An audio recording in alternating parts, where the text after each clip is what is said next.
Okay, folks, this is the very first fill up for the year.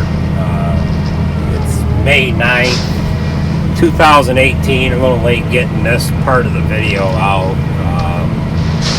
We've been planning just shy of 2 weeks here now. I did have help starting to fill the planter here.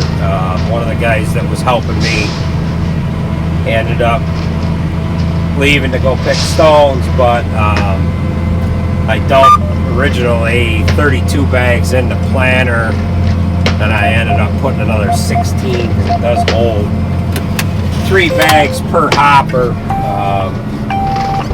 So after I get this all set and filled up, I end up doing the rest of the setup in the display for the planter and the tractor here.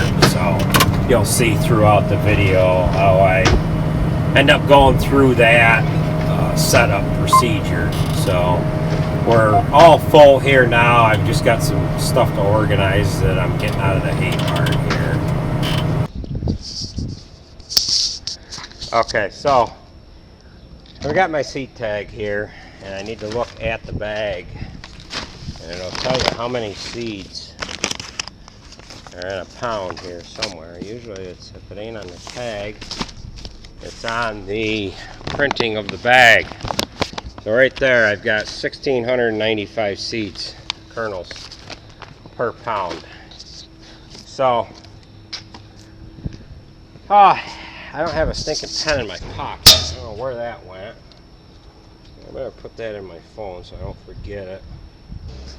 Okay, so we'll park this pallet out of the way because there's a deposit on them. Okay, so that's a Pioneer pallet. There's a deposit on that, so we have to save those.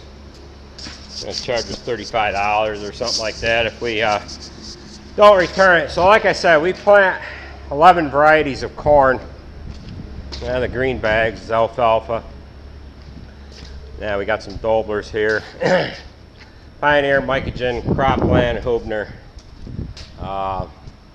We're even going to grow some healthy herd, and there's one variety that has not shown up yet. So I'm waiting on that arrival. So what we need to do now is we need to dial the planter in. We had a modem changed out of it here back early spring, and I'm running a different receiver, so I need to check my measurements on everything because they might be a little off.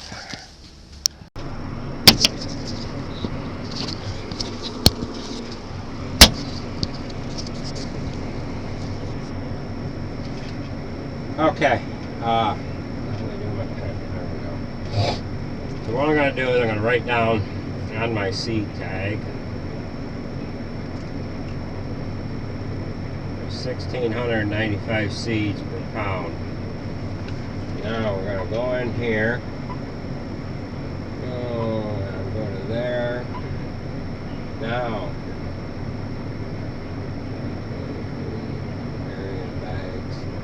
we're going to figure out where our vacuum needs to be. So we're going to change this number here to 1,695.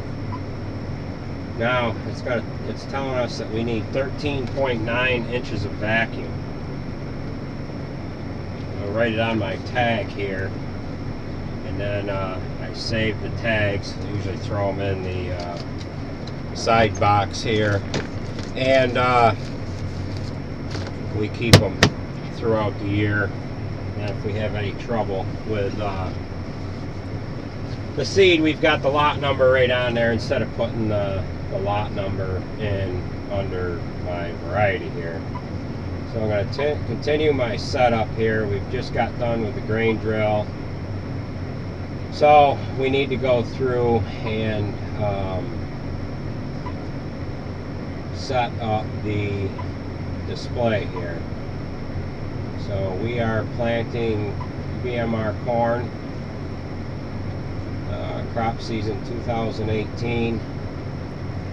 Got the field and farm selected. Now go to equipment here. Now this is where it can get somewhat tricky because we have to redo all our measurements from the receiver to the hitch, from the hitch to the implement and everything, because we changed out the modem and the receiver on top of the tractor. We were running a 3000 receiver, now we're running a 6000 receiver, and it fits the tractor the way it's supposed to. So we'll go ahead and check all these measurements here. Alright, so these measurements we had to do over because we ended up upgrading to a 6000 receiver, which we're going to be able to run SF3 off of instead of SF2. The receiver actually came with the chopper, and we don't need that accuracy on the chopper. So this receiver actually fits the tractor the way it's supposed to, and we were using a receiver off of a 7030 series tractor, and that had a different bracket that went to it, and we had to use different numbers for that different receiver. So we're having to redo our measurements here so that the corn planter will start and stop when it's supposed to here. These measurements are critical for the corn planter to start and stop planting when it's supposed to, as it's coming into the headlands and coming into ground that's already planted. So I'm just about done with these measurements. So we'll get on our way here.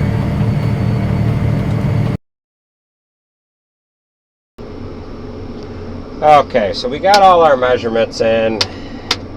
The only measurements that I had to change was from the receiver to the pivot point.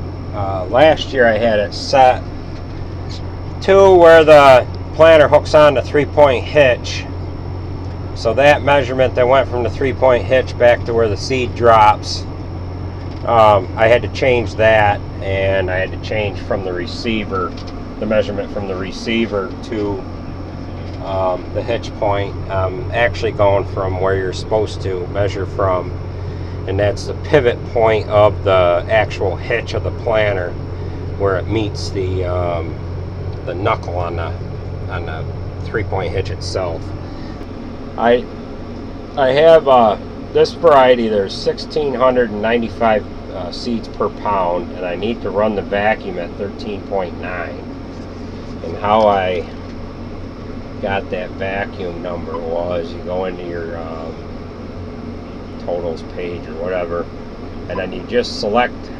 Most of the time it'll pre-populate the seed estimator. Just go to vacuum and then tell it what you want to calculate out, and it'll tell you that it's supposed to be 13.9, and I'm currently running 6, 6, and 8, so I got to change that. We've got our vacuum set. We've got our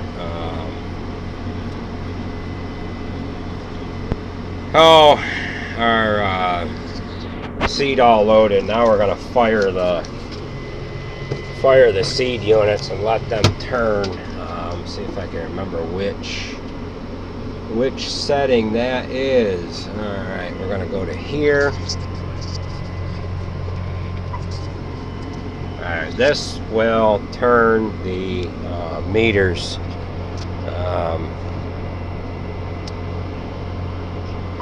Should see corn come out of all of them. They're all loading. I might have to turn them a couple times here.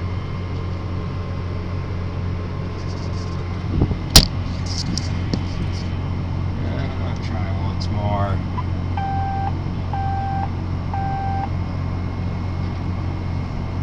I can't see the...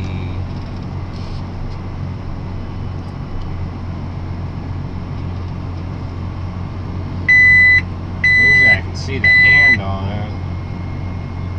It's only turning the unit a half a turn.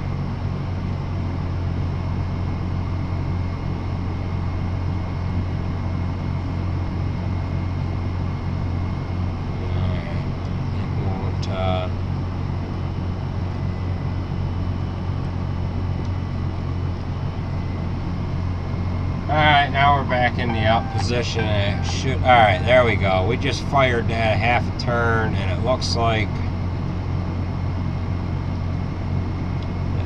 we got corn that time, so that looks like it worked. So we should be able to get to the field and try it out. I've got the where are we here? I've got all the bags loaded too, but I don't really want to power in order to. Boy, look at the vacuum now. Now we got to change all them. So we're way up. We're running 25 inches of vacuum because them seed meters are actually loaded.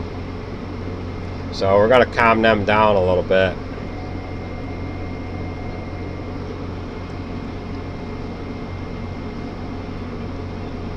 Bring that up a little more.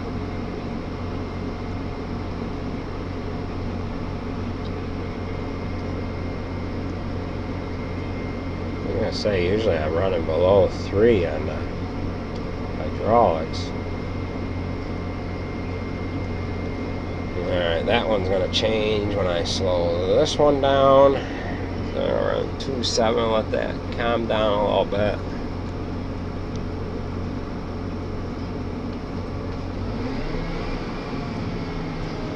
Yeah, regular engine RPM, so I'm running 13.8 on the left one.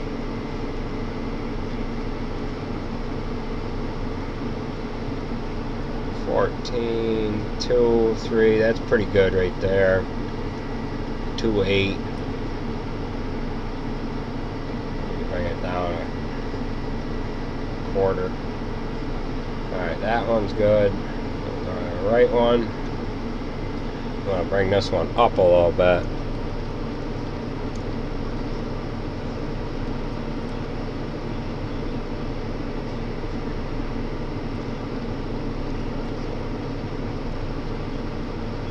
Up a little more. As they seek out, they end up changing a little bit. Hydraulics, actually one hydraulic will make the other one fluctuate. I'll bring this one up a little more. We're going to have to keep an eye on that number. Alright, now we're going to run I'm going to run the planter in the driveway here, so I have to turn my section control off because it will not work. Oh, where is my section control? Alright, so we'll turn section control off, run that planter down to where it's just about into the zone where it wants to trigger that on-off switch. So we'll fire that a little bit here. Alright, so we're just gonna run just down enough.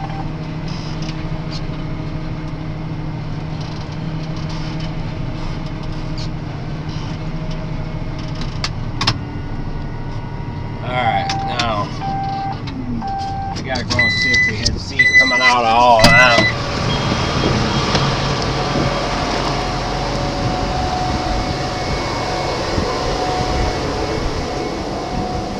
Got 1, 2, 3, 4, 5, 6, 7, 8, 9, 10, 11,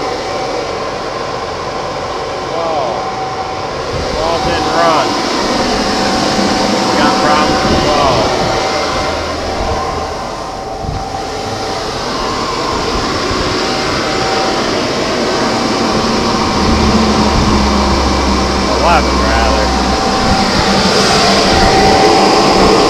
We got problems with number 11 here, so that's why I showed the seed guy how these work. So that's why that one didn't fire. earlier, I had the valve, the gate shut.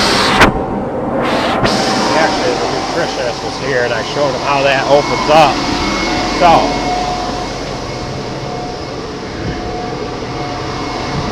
we should be good to go now.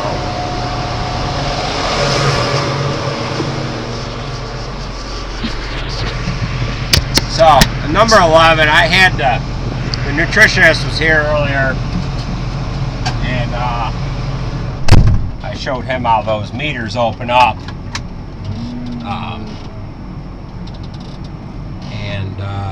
Let Sean get by me so I don't run him over.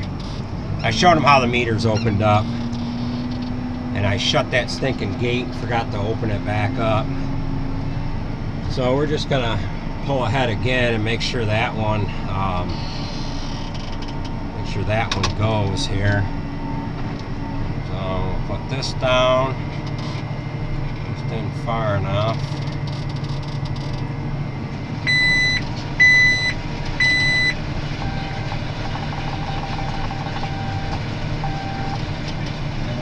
Eleven just went. Meter just triggered that it went. So I got seed out of all of them here now, so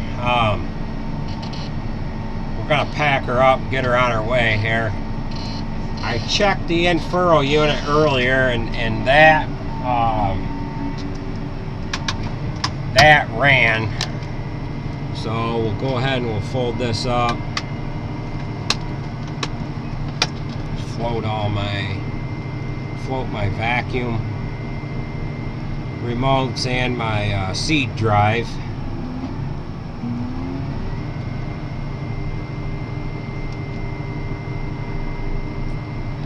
And I'm gonna put a little oil on that.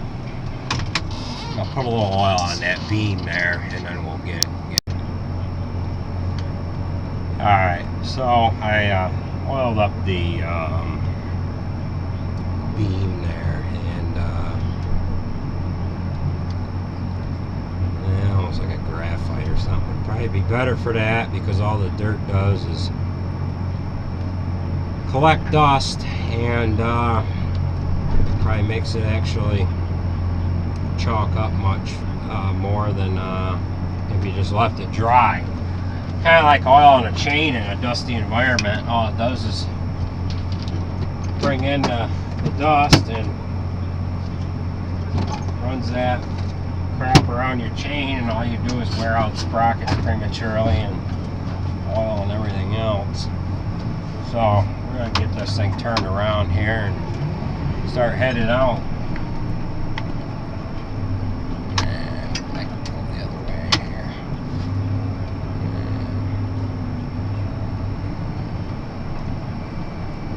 Yeah.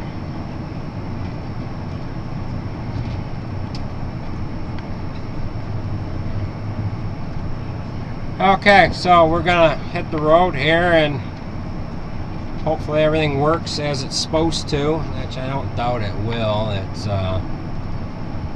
we spent a few hours this morning going through everything, and my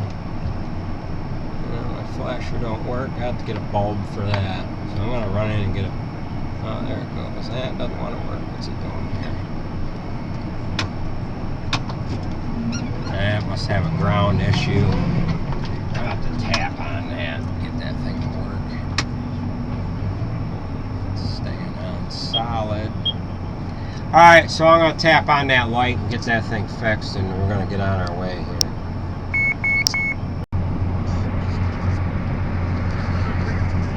here. Okay, so we got our light fixed there. I had a bad wire in the frame. What the hell happened to it? So we got that going. We're going to get on the way here.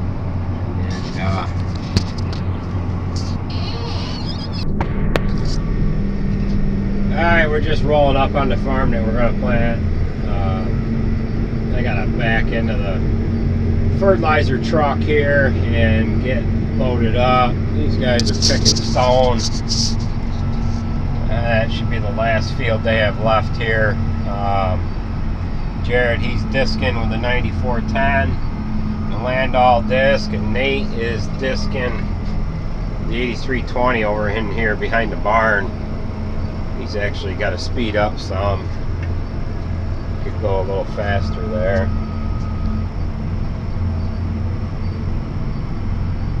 So we'll get lined up to this fertilizer truck here. That should be on the other side of the barn here. Yeah, there it is right there.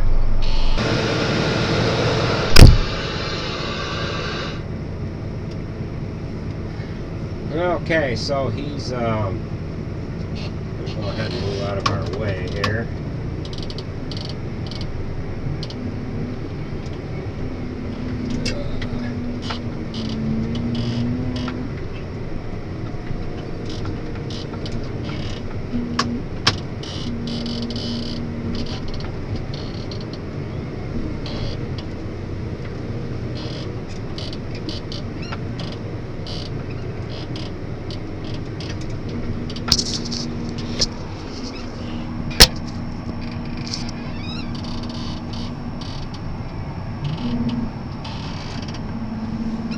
Okay, we'll go ahead and put this thing down.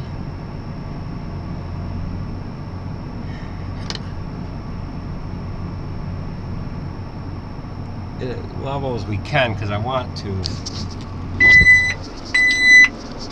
keep track of how much I'm putting on.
Alright, so the way I have these set up is I've got a male on here and a female on there. It won't let me mix them up because you cannot mix these two fertilizers together. They'll crystallize and plug up your tank and every other damn thing. So I got to make sure I'm on up front here.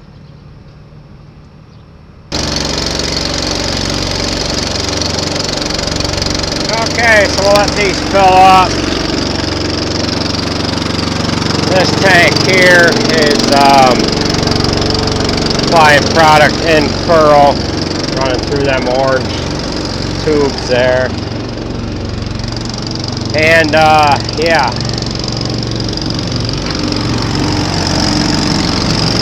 Got the fertilizer tanks filled on the planter.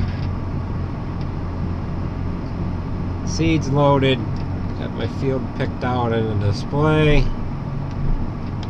Just gotta fold this planter out and get on our way here.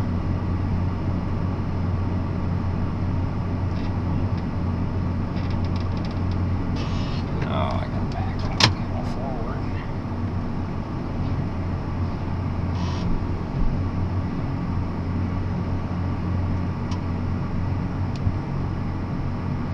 Okay, we're in planting mode. Clutch is in the center. Okay, so I've got my field picked out on my display. Got my field view going. It shows me right there. And we'll get things underway here. Make sure I turn on my in-furrow unit. Pump is here. I've got a proximity switch that's sitting in that frame rail where the marker goes underneath that weight bracket on the 16th row, and it runs against the evener bars for that row unit there. And that's what will turn on the row unit pump. Right now it's flashing, meaning that it's off. So I got my little leveling balls in them clear tubes on that, right between the 13th and the 14th row there. That's my manifold assembly for the in-furrow application unit. So we're gonna wing around here and get squared up. Okay, so this is the first field that we're planting for the year. It's May 9th, 2018. I have in my notes that the boundary for this field needs to be redone, so I'm setting a display up to redo the boundary for this field. We're going to start on the south side of the field, and I do have a straight guidance track that we're going to start with that runs alongside this hay field here. This field is right next to a busy road. It's probably not the best thing to start out in a field right next to the road with your first planting of the year, because if you have any screw ups, you're going to see them throughout the year, and everybody else is going to see them as well.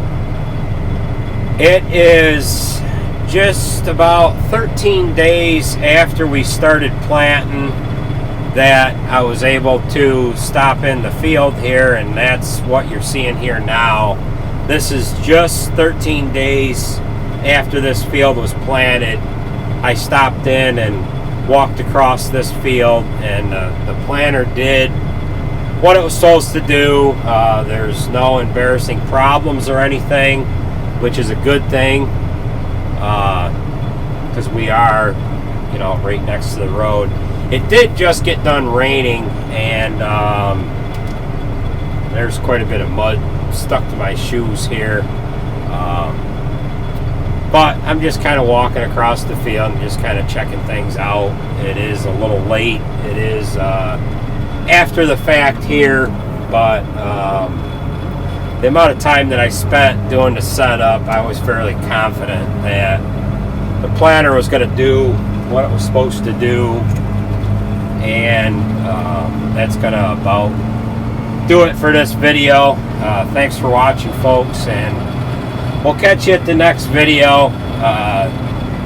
This is just shy of 2 weeks after I did this video, and we're a little late getting it put together here. So again, thanks for watching, folks, and we'll catch you at the next video.